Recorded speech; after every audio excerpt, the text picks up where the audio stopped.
Prendre soin de l'autre, des autres. Alors que le monde des affaires pousse à penser qu'à soi, la société cherche à être attentive aux personnes malmenées par la vie.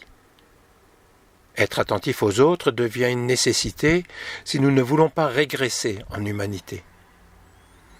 Cela demande parfois de prendre sur soi pour laisser plus de place à l'autre, qu'il se sente à l'aise, à sa place, reconnu. Comme méditation biblique, nous pouvons reprendre la parabole du jugement dernier avec ce très grand principe de vie. Ce que vous avez fait à l'un de ces petits, c'est à moi que vous l'avez fait.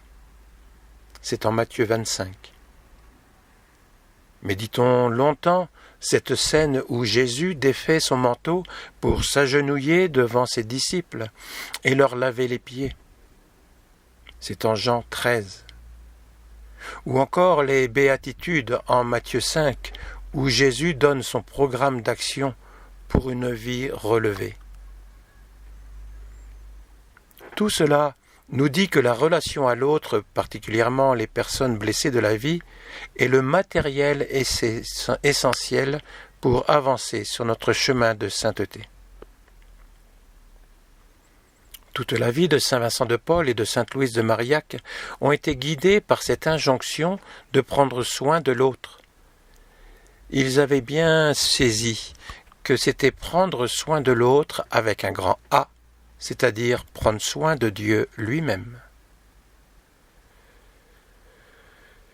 Souvenons-nous que notre Seigneur dit à ses disciples « Laissez les enfants venir à moi ».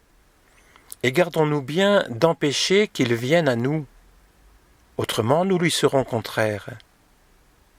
Quelle amitié n'a-t-il pas témoigné pour les enfants, jusqu'à les prendre entre ses bras et les bénir de ses mains? N'est-ce pas à leur occasion qu'il nous a donné une règle pour notre salut, nous ordonnant de nous faire semblables à eux, si nous voulons entrer au royaume des cieux? Prendre soin des enfants, c'est en quelque façon se faire enfant. Et prendre soin des enfants trouvés, c'est prendre la place de leur père, ou plutôt celle de Dieu, qui a dit que si la mère venait à oublier son enfant, lui-même ne l'oublierait pas.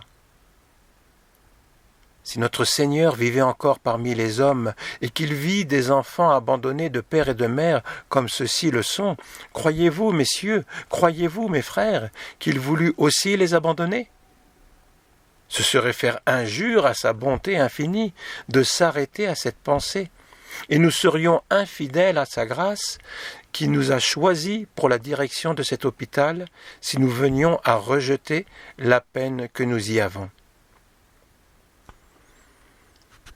Mes frères, ce n'est pas si peu de choses que l'on croit d'être appliquées au soulagement des affligés, car l'on fait plaisir à Dieu. Oui, c'est une des œuvres qui lui sont les plus agréables que de prendre soin de ces insensés. Et elle est d'autant plus méritoire que la nature n'y trouve aucune satisfaction, et que c'est un bien qui se fait en secret et à l'endroit de personnes qui ne nous en savent aucun gré.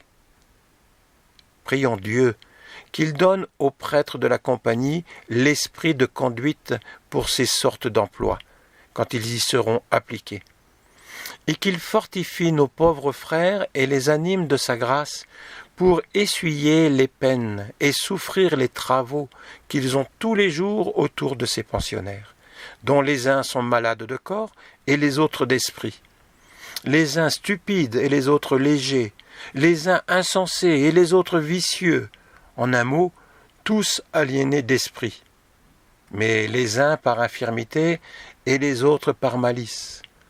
Ceux-là sont ici pour recouvrer leur santé, et ceux-ci pour se corriger de leur mauvaise vie. Seigneur, par les enseignements de saint Vincent, tu nous montres qu'il est nécessaire de côtoyer des personnes en difficulté pour ne plus les juger et mieux les comprendre.